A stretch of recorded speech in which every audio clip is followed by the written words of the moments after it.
Well, hello YouTube, it's me Fortmaster, and welcome to another game theory reaction. Apparently today's game theory video is about Choo Choo Charles, that freak of nature who inhabits a form mocking the very essence of the steam locomotive.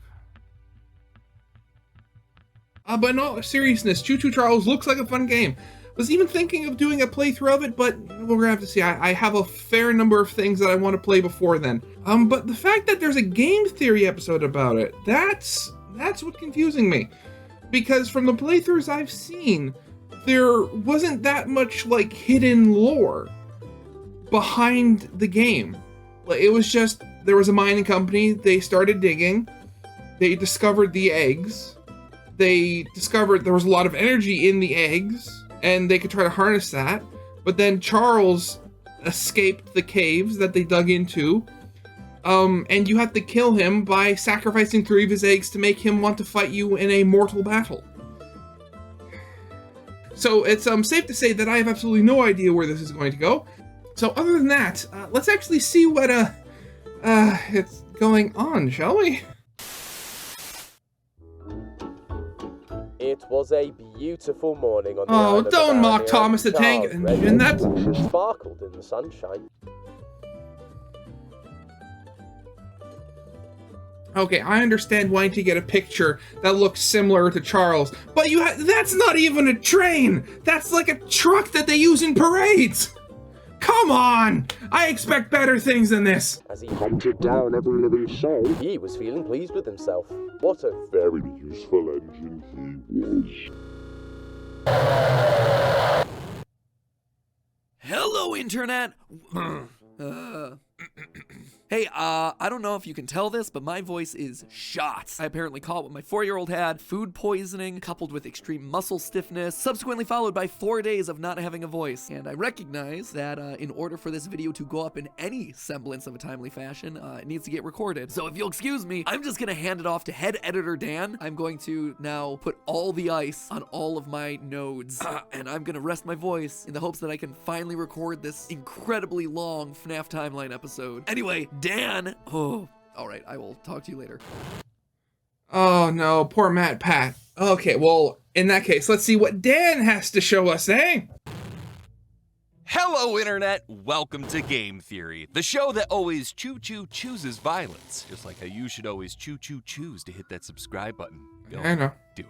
And I can't believe Matt made me read that. Yes, hi, hello. It's head editor Dan stepping in for a very sick Matt whose voice apparently has died and gone to theory heaven. But enough about that. Dear viewer, let me introduce you to Choo Choo Charles, an indie horror game where your goal is to stop an unstoppable man-eating spider train. Wow, he really does not like fire, does he? You can just give up. I don't know if you've noticed this. You're not making much progress here, bud. Okay, the moderately stoppable man-eating spider train. Ooh. Oh, you can't get me. Yeah, he can't get into buildings. Like one thing he can't challenge. Basic wooden structure. Okay, he might be a little stoppable. Anyway, regardless of his threat level, it's our job to get rid of him. To do that, we must find 3 mystical eggs in various mines throughout the island. While on our quest, the game presents us with a bunch of questions. Questions about a mysterious background. Questions about the nature of this evil spider train. Questions about pickles. Just pickles. I need my pickles! Yeah, the pickle lady, she's a little nuts. Be a good episode. Wrong you are, Matt Pat. This is going to be a great episode. So what secrets are Don't lurking like in the pickles. corners of the island of Aranirum? All aboard the crazy train, loyal theorists, because— See, look, you actually got a picture of an actual locomotive. Wait, is that an actual one, or like, is that a picture of a toy? Now I can't tell. Oh god, this was not a good episode for me to watch. This episode is about to go off the rails. God, why does he write these puns? Because, Dan, they're what we come to game theory before. It's physics. It's physics of the natural world. Figuring out obscure lore in worlds that don't exist. And really bad dad jokes. Let's start with the simplest question first. What exactly is Charles? I've repeatedly called He is a freak of nature that should not exist, for his very existence tarnishes the very reputation of the majestic steam locomotive. There, I just answered your question for you. I'm sorry, I'm a bit heated today. Called him a man-eating spider train, and if you play the game normally, yeah, that's largely what you're gonna walk away thinking. But if that's your understanding as to the true nature of Charles, then dang, my friend, you are wrong. It turns out Charles isn't actually a train at all. I know that sounds crazy considering I'm talking about a nightmare fuel-injected version of Thomas the Tank Engine, but stick with me here. Again, he's a freak of nature that took the shape of one of our most majestic inventions. One of the earliest missions in the game is to unlock a chest for a man named Daryl. Inside that chest is a stone tablet that seems to be depicting people fighting off a giant spider monster. Now doesn't that sound familiar? The fact it is literally carved into a stone tablet and looks like an early caveman drawing implies the spider creatures have roamed the land of Aranerum for tens of thousands of years. It would seem to suggest that the spider and the train are two separate pieces, and the spider ultimately came first in a sort of twisted chicken and egg scenario. This also makes sense based on the way the island was named. The island is named Aranerum based on the word Arania, Latin for spider. So where does the train part come in? Well, to understand that, we need a bit of history about the island. Throughout the game, we learn the story of Warren Charles III, a rich tycoon that started a gold mining operation. Gotta just say, from what I've seen, absolutely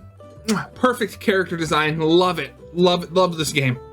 And while I'm saying that, I am being genuinely, I'm being completely genuine and serious. I mean, I know this was made by like one guy over the course of a year, and still, I mean, it looks great.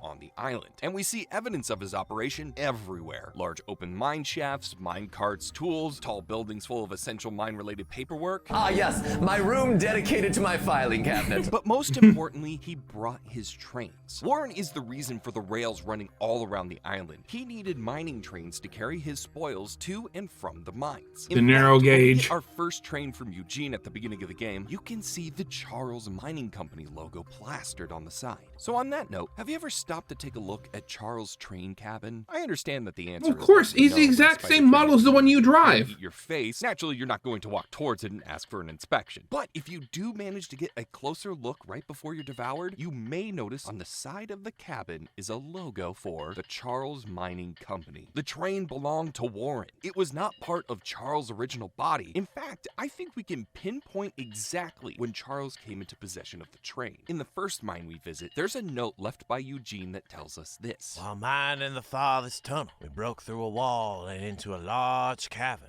There's something strange here, and we don't know what it is. Now, Charles isn't what they immediately find here. According to another note, this is when they find the mystical eggs that we've been tasked with collecting. They found a whole nest of eggs while clearing out debris from the cave-in. And when they start using the eggs, this is when Charles first shows up in all of his train glory. While the prism was extracting life energy from a batch of eggs, that's when Charles attacked for the first time. So while Charles wasn't found within that cavern, I do believe that's where he was laying dormant. It was also here where he would have taken over one of the mining trains that the miners had left behind. Why do that? Well, humans have advanced a bit since the old caveman drawing days. Their technology is better, more deadly. No longer are they fighting with bows and spears. They have guns and flamethrowers and bazookas. Bazooka's just a fun word to say. Yeah, it definitely Plus, Charles has proven himself to be strangely intelligent. Quote, I've been staking out the area for days, and Charles has never crossed the old wood bridge. Somehow the beast is cunning enough to know it's dangerous. Charles saw the explosives and mining equipment and quickly realized he couldn't survive an onslaught with those more advanced humans. So he used what was around him, the mining train that the crew had been using to transport supplies to and from the mine. This gave him a layer of protection from their bullets and made him far more deadly. Which leads us to the events of the game and stories we hear about the rich tycoon Warren Charles III.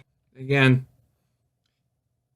he's desecrating one of the world's greatest inventions.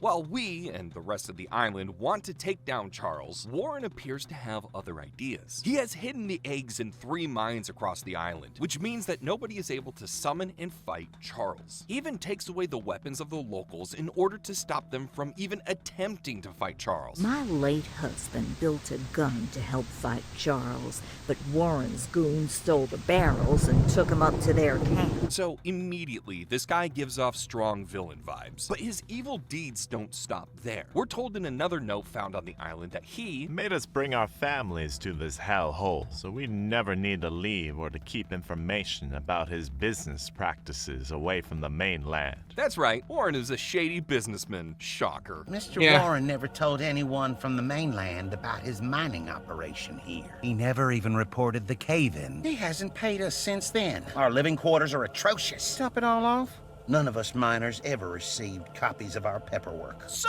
not only did he accidentally release an ancient spider demon, not only did he lure everyone away from the mainland to keep them quiet about his dirty dealings, but he also committed the biggest sin of all. He didn't issue his workers their W-2s. Now how are they gonna file their taxes? Wow, thanks, Matt. Really wanted to think about tax season right now. Though I have to ask, what did you expect from a guy with a horseshoe mustache, cowboy hat, and yellow suit? Call me crazy, but with an outfit like that, trustworthy isn't the first thing that springs to mind. Banana cowboy is Editor, can we get a banana cowboy? Oh, that is excellent. That said, there are even larger accusations being thrown at Warren. The local theorist Greg, a conspiracy theorist, suspects that Warren may actually be using Charles in a plot to take over the world. And you can tell that Greg is trustworthy because he doesn't wear a yellow suit. In fact, he's so trustworthy he doesn't wear anything. According to Greg, Warren Warlord III is trying to hatch and raise more of these eight-legged critters. A whole army for who knows what purpose. Warren must have realized how powerful these things are, and rather than protect us from them, wants to use them to take over the world. So there we have it. Case closed. Warren is in cahoots with Charles and is trying to conquer everything, right? Wrong. You guys know Matt. You know that Matt personally loves yellow jackets. You guys also know that Matt isn't going to just trust any theory out there, especially when the accuser signs his name Genius Extraordinaire. So we did some digging to see whether Warren was really the mustache-twirling villain everyone thinks he is. And if you go through the game and find all the notes, you start to see a different side of the story. A note you find in a random shack on the northeast side of the island tells us that the Charles family is rather wealthy, with lots of success in the mining industry. However, the writer goes on to say, I'm surprised he's choosing to take such a risk here. Some people have taken this to mean that Warren knew something everyone else didn't, that he knew about the eggs. If this family was so wealthy, why would he risk coming to the island just for the sake of gold? And while that certainly makes a lot of sense, it's far from the only interpretation. In fact, if you find more of the lore sprinkled across the island, you'll quickly come to learn that Warren isn't as wealthy as everyone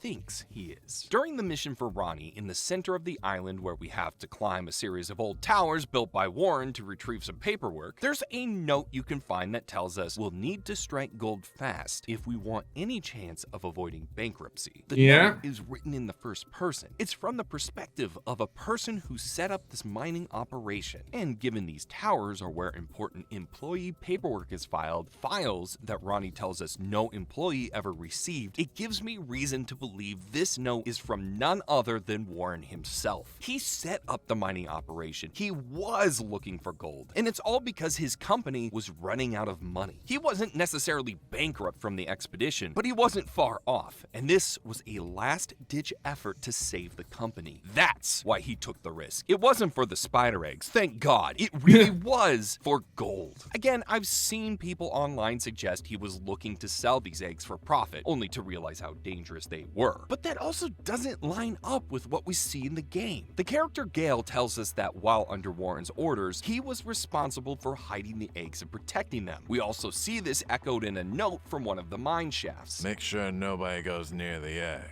If you see anyone that shouldn't be there, shoot them immediately. No risk can be taken. As soon as it finishes, kill it and bring the body to me. He's talking about the spider eggs hatching. He's doing the exact opposite of what Greg was expecting. Rather than raising them to make an army, he's actively trying to kill them once they hatch to stop more death from occurring. Warren isn't selling the eggs, he's actively hiding them, locking them away, and then having armed guards protect them from being stolen. He fears that destroying the eggs will only anger Charles and make him stronger. Step away from the shrine, stranger. You don't know what you're doing. No!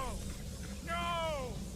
You fool! You doomed us all! that's not an option. So instead, Yeah. the only solution is to isolate the eggs, wait for the baby spiders to hatch, and then kill them. What's even less evil is that after the Charles incident, Warren starts evacuating people, at least according to the note from Gale. Yeah, everyone on the island is convinced this guy is evil and wants everyone to stay and die on the island, but at least to start with, that wasn't actually the case. I've been praying someone from the first evacuation group would just send back another boat, but I guess they all think that George's supply boat is still evacuating people. Fun fact, we actually know someone that was on the first evacuation boat. During the game's tutorial, we hear this line. That gun you were looking at wasn't on here when I was evacuated from the island. Good old Eugene. May his Poor memory Eugene. live on, just like Matt's voice.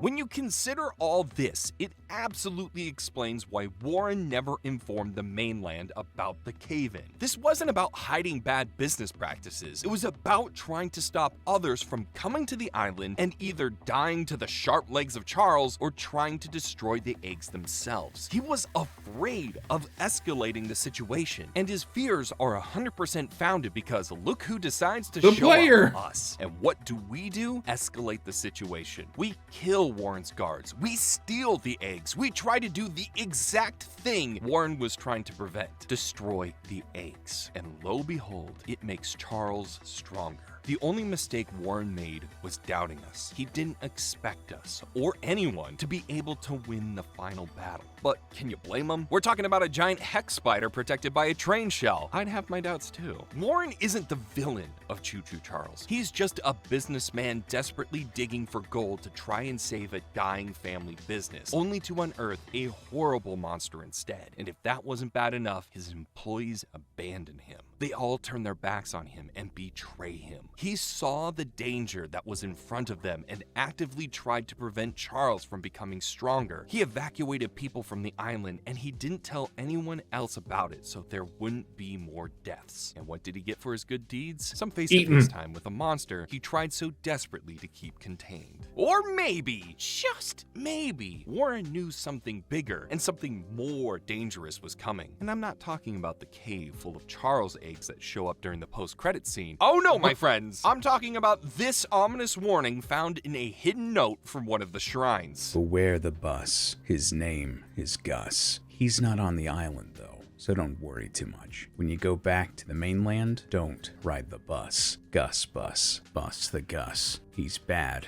and fast. Charles fears Gus. Forget about spider trains. Now we're talking about something really scary. Spider buses. Great. Gotta be honest, the scariest thing about the spider bus would be the germs coming from the guy sitting next to you. Now that is what I call horror. But hey, it's all just a theory. A game theory. Thanks for watching. And hey, if you Train good, car bad. That's all I gotta say on that. I mean, what? Choo Choo Charles, it's a stupid game. It's a fun little game. I'm probably gonna buy it and play it at some point. If you like the look of it, you should probably do that too. So, of course, original will be linked in the description. And if anybody has any suggestions for future reactions, just leave them in the comments below. And, yeah, I'll see you guys next time. Goodbye.